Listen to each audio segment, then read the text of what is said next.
Titiro, look, here comes Tamanui te rā. Morena, Mr. Sun. Morena, Pāpā Rākau. Kia ora, my name is Kōkā. Here in the forest with me live 5 Patupaiarehe. Let's meet them.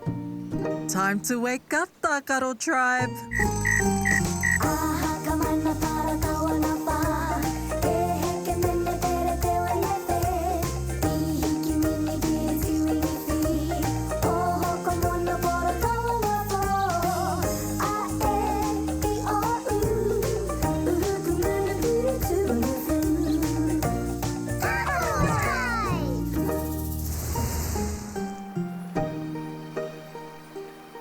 Kia ora, Tākaro Tribe. How are you today? Kōkā, we're all feeling very excited! Because today we're going to camp. Aye, we are, Kōkā! We all have to bring one thing that we can hang on a tree, but we can't decide what to take. I see, It's a tricky problem, but I'm sure Pāpā Rākau can help you. Good idea, Kōkā. Let's go, Tākaro Tribe.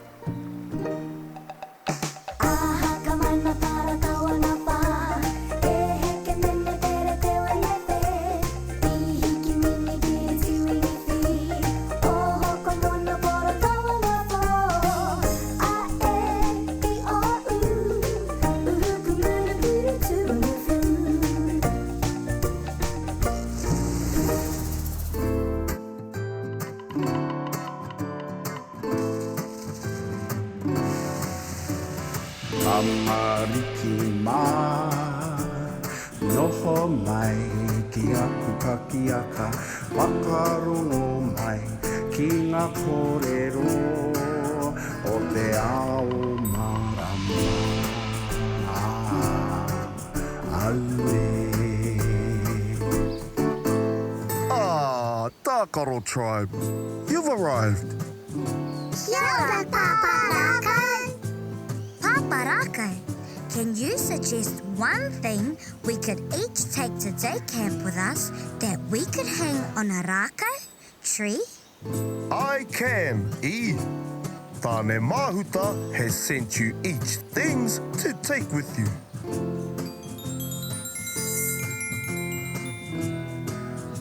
Look, I have a kōwhai flower. I have a hua berry from the Kāhikata tree. I have a berry from the Nico tree. I have a pōhutukawa flower. And I have the fruit of the kawa tree. But now it's time to go to camp. Small problem, Pāpā Rākau. How do we get there? Who will take you? Yay! Watch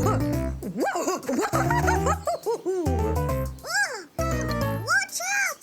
Out of the way! Sorry, my friends. The wind was a bit too strong. All aboard, Tākaro Tribe. Kia pai te rā. Remember to visit Kōkā on your way home.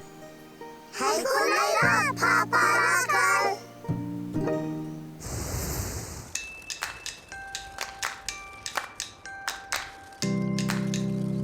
Look down below, Tākaro Tribe. There's your day camp. Yay! Look, Pooh! They've made a landing strip in the paddock for you.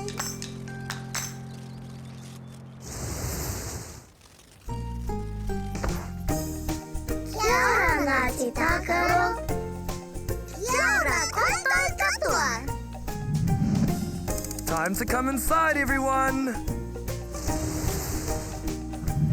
Ooh, perhaps you would like to do our opening karakia. Kia tipu ngā rākau, kia pua, kia hua. Kia tihau ngā manu, Kia tōnui te wao, kia ai o tonu te mata o te whenua, e ora ai te katoa, e ora ai te ao. Haumi e, hui e, tai ki e. Ka pai u. Today, we are going to learn about the number 1. But first, does anyone know what this is in my puku? Ko.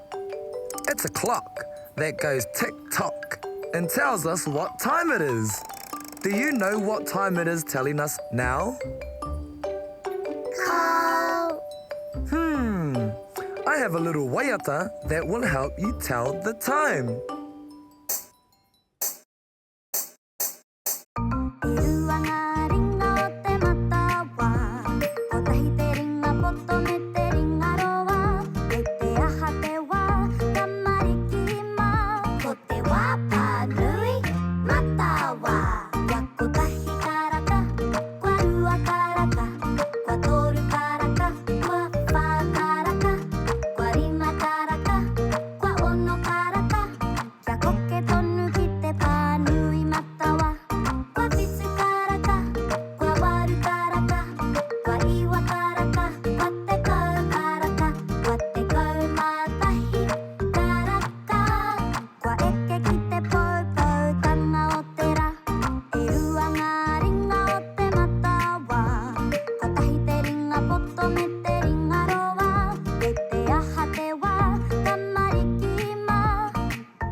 Team Kōwhai, do you know what time it is?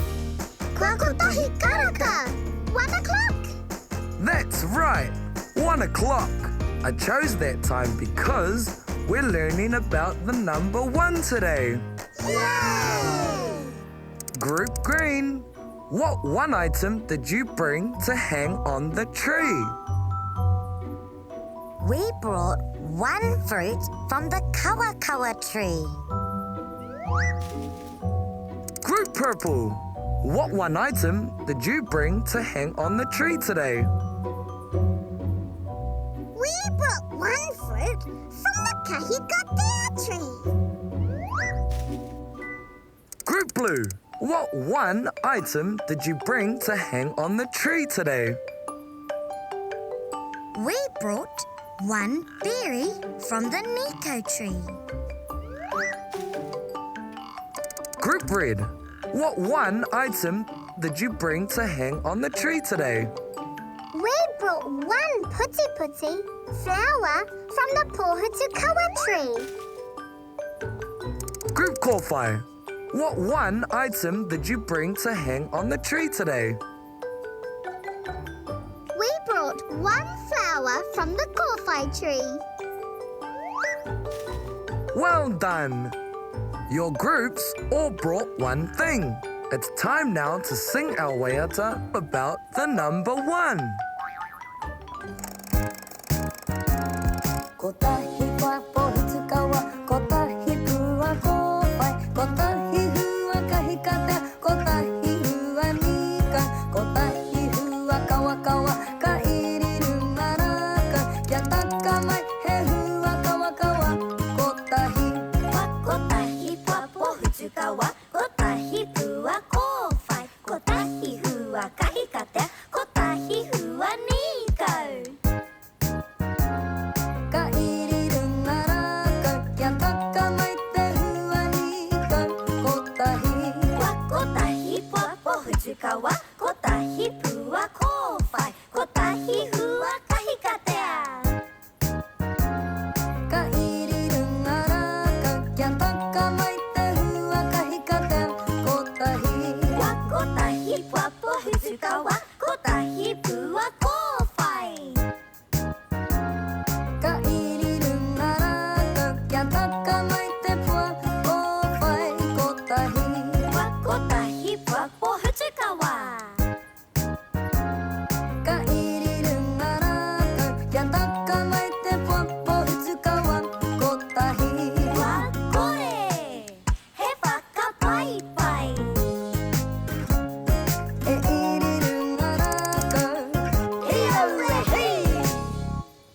What fun we have learning about the number 1. But now it's time for our home karakia.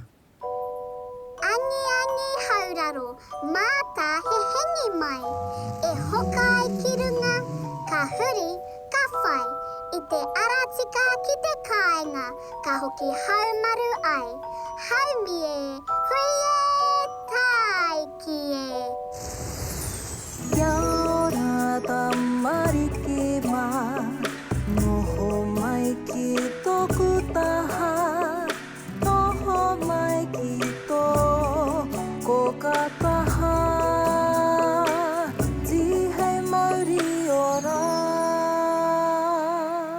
Kia ora Tākaro Tribe. Kia ora, Kōkā. What did you learn today in day camp? We learned about the number tahi, 1. Would you like to learn to spell the word Kotahi, 1? Ai! K, O, T, A, H, E. Ko, ta, hi. Kotahi. Oh, Pāpā Rākau is calling you. See ya, Kōkā. Kia ora no Tākaro Tribe. Have you had a good day today? Ai!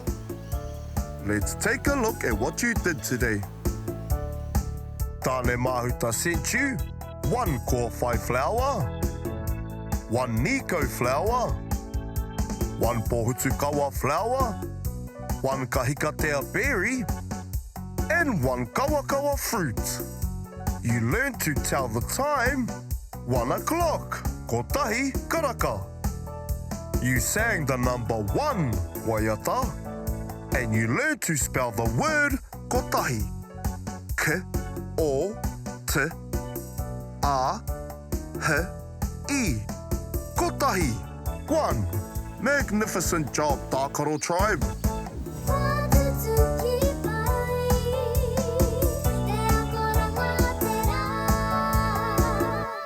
What a fun day, Tākaro Tribe. Time to say goodnight. Pō Māori e. Good night, Tākaro Tribe. Oroia tō mata, parai he hia o niho. Kuhuna o kakamoe pō Māori e. E kuhu ki te moinga, takoto iho ki raro.